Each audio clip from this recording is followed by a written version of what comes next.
Bonjour à tous et à toutes. Aujourd'hui, on va voir les news du 22 septembre 2023. Alors, on commence tout de suite avec Goku qui nous dit que Base a mis à jour son profil X pour indiquer qu'il n'y aura pas de token prévu. Ça c'est pas très bon pour l'airdrop. Sauf qu'on connaît plusieurs qui ont fait ça, qui disaient qu'aucun token n'était prévu, alors que finalement il y en a eu un. Je pense notamment à Arbitrum, il disait qu'il n'y avait pas de token et finalement ils en ont lancé un. Ensuite, la deuxième info, c'est Professeur Chen qui nous réexplique la définition de bear market, qui est donc la hausse de la perte latente qui tend à dominer au niveau des bottoms, et aussi la définition de bull run, qui est la hausse du profit latent qui tend à dominer lors des phases avancées.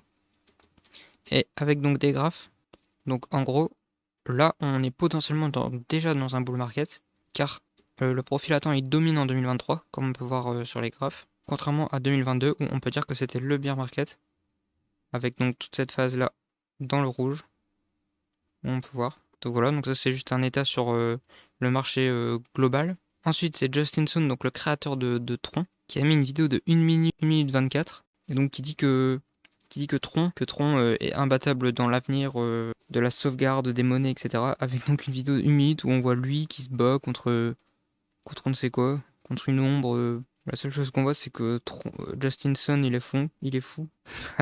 C'est vraiment le bordel. Cette vidéo n'a aucun sens, mais bon. On a ensuite encore Goku, qui nous dit donc que Laser Digital, une banque au Japon, qui va pouvoir avoir un ETF long only pour s'exposer par rapport au Bitcoin, par rapport aux institutionnels.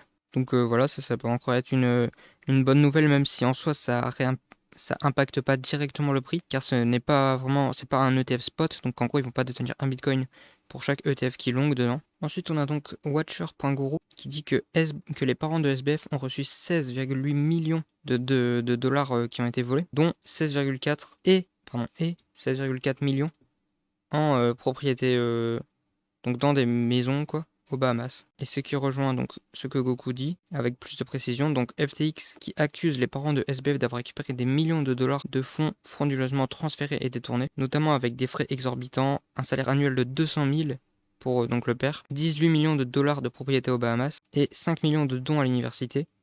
Et ça, c'est quand même le pire, un cadeau en espèces de 10 millions de dollars de SBF à son père. En espèces, 10 millions de dollars en espèces. Ça doit quand même être impressionnant. Donc voilà, donc encore une fois, on découvre de plus en plus de magouilles qu'a fait SBF. Ensuite, c'est Good Value qui donne pas des bonnes nouvelles cette fois-ci, car énormément de fonds short le marché. Je sais plus son nom, celui qui a short le S&P 500, alors que tout le monde disait qu'il avait tort juste avant la crise des subprimes. Bah même lui, il a commencé à short. Et donc là, on peut voir qu'il y a 600 millions de positions short à effet de levier sur les bons du Trésor US. Donc c'est pas directement sur le S&P 500, etc. Mais c'est en gros contre les États-Unis. On peut voir que ça, c'est vraiment pas une bonne nouvelle. Ensuite, c'était donc Foufi.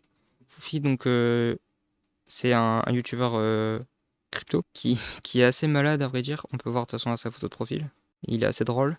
Et là, il avait lancé un défi. En fait, il nous donnait ces 24 mots de sa ledger avec, donc dessus, il y avait plus de 10 000 dollars pour qu'on essaye de les remettre dans l'ordre afin de trouver afin de récupérer tout l'argent qu'il y avait dessus.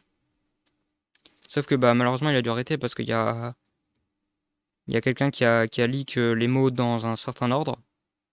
Du coup, il a dû arrêter.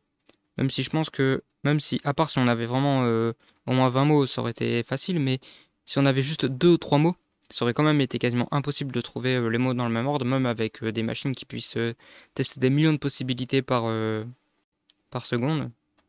Et bon, du coup, il avait dit ça, mais il a dit qu'il allait refaire. Donc ça, c'était... J'ai trouvé le concept assez marrant à faire. Enfin, pas à faire,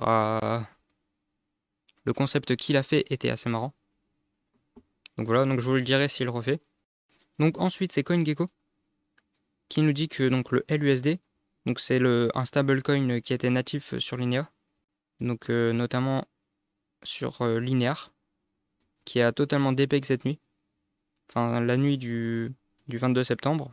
Et donc on peut voir que normalement c'était un stablecoin à 1 dollar et qui aujourd'hui on vaut plus que des poussières. Donc j'espère pour vous que vous n'avez pas de LUSD, car aujourd'hui ça vaut plus rien.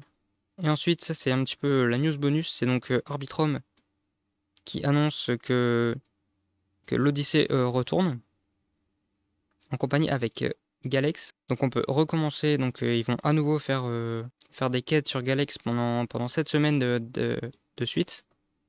Et donc potentiellement on est sûr de rien, ils n'ont rien annoncé, etc. Mais il reste encore beaucoup d'arbitrum à donner pour l'airdrop. Et peut-être que ce sera seulement ça les critères, même si ça m'étonnerait. Mais moi personnellement je vais les faire. Et je ferai certainement une vidéo pour vous expliquer comment faire les quêtes. Et voilà.